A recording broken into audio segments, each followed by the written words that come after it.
Assalamualaikum, hai semuanya. Perkenalkan, nama saya Liza Fahrizila.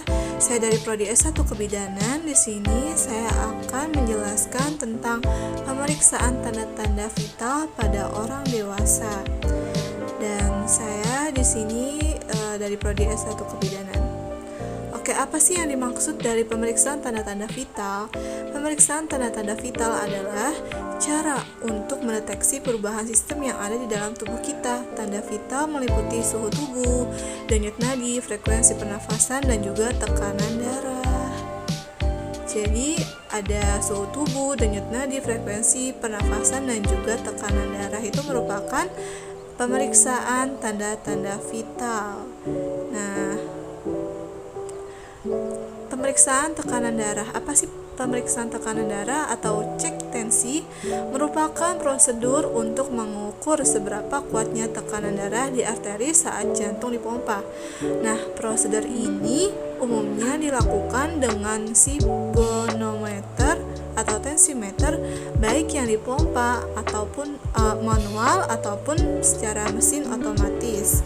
Nah, biasanya kita sebagai bidan menggunakan manual ya.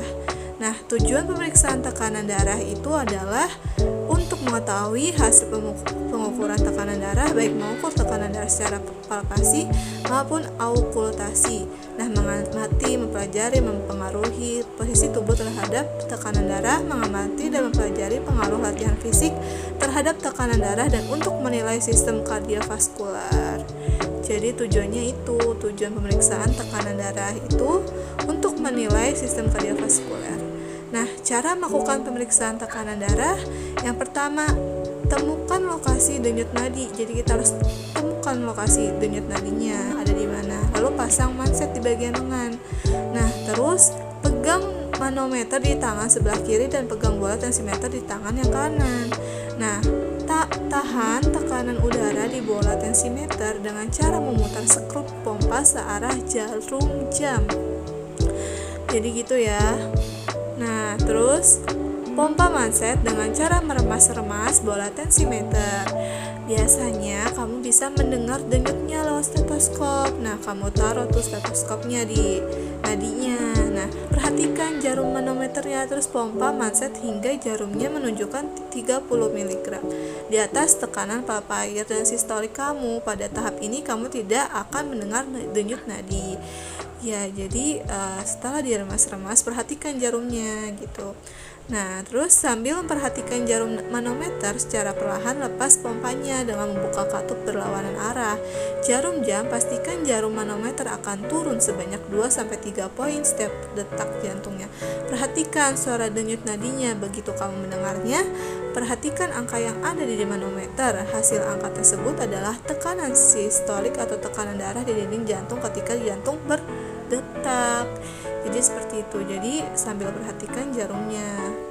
Nah, terus secara perlahan terus kempiskan manset. Dengar dengan seksama hingga suara denyut nadi hilang.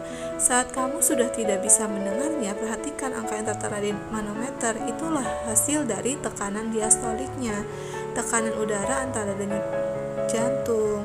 Nah, setelah sudah digunakan, lalu biarkan manset hingga mengempis secara penuh, jangan dibiarkan terus-terusan mengencang. Nah, pemeriksaan nadi. Denyut nadi adalah getaran atau denyut darah di dalam pembuluh darah arteri akibat kontraksi ventrikal kiri jantung. Waktu yang tepat untuk mengecek denyut nadi adalah saat bangun pagi dan sebelum melakukan aktivitas apapun. Pada saat itu kita masih rileks dan tubuh masih terbebas dari zat-zat pengganggu. Jadi pemeriksaan nadi itu biasanya di tangan ya. Kita memeriksa nadi kita, arteri kita, untuk mengetahui seberapa cepat denyut nadi kita. Nah, tujuannya itu apa sih? Tujuan pemeriksaan nadi yaitu menghitung jumlah denyut nadi, terus mengetahui keadaan umum pasien, terus mengetahui integritas sistem kardiovaskular, dan terakhir mengikuti perkembangan jalannya penyakit gitu. Jadi menghitung jumlah denyut nadi. Nah, itu tuh fungsinya itu untuk menghitung jumlah denyut nadi kita. Terus untuk mengetahui keadaan umum pasien, apakah dia normal denyut nadinya ataukah tidak. Nah, Pemeriksaan suhu. Suhu tubuh adalah ukuran dari kemampuan tubuh dalam menghasilkan dan menyingkirkan hawa panas. Suhu tubuh biasanya dipengaruhi oleh berbagai hal, misalnya suhu lingkungan, tinggi atau rendahnya suhu tubuh seseorang juga bisa mencerminkan kondisi kesehatannya. Nah, kayak kemarin tuh kayak COVID.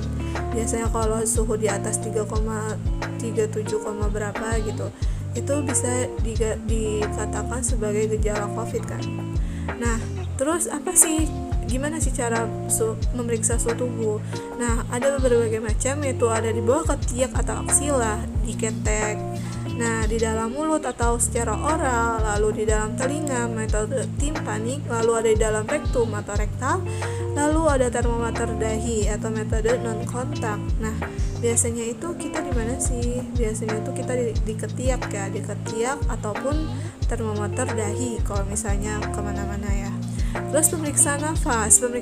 Pemeriksaan nafas adalah proses menggerakkan udara masuk dan keluar dari paru-paru untuk memfasilitasi pertukaran gas dengan lingkungan internal tubuh, terutama dengan memasukkan oksigen dan membuang karbon dioksida. Jadi pemeriksaan nafas itu kayak kita mencermati pernafasan dari klien kita, apakah dia normal atau tidak. Kita cermati seberapa cepatnya selama 1 menit.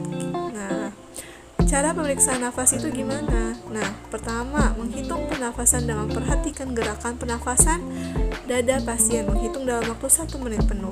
Lalu kemudian menghitung pernafasan 1 kali menghirup nafas dan 1 kali mengeluarkan nafas. 1 kali gerakan naik turun pernafasan dihitung selama 30 detik lalu dikalikan 2 untuk mendapatkan frekuensi pernafasan tiap menit. Pada keadaan normal mungkin pernafasan hanya dihitung selama 15 detik lalu hasilnya dikalikan dengan 4. Nah, sekian dari saya, kurang lebihnya mohon maaf. Wabillahi taufiq wal hidayah. Wassalamualaikum warahmatullahi wabarakatuh. Terima kasih yang sudah nonton. Semoga bermanfaat ya. Dadah, sampai jumpa lagi. Assalamualaikum.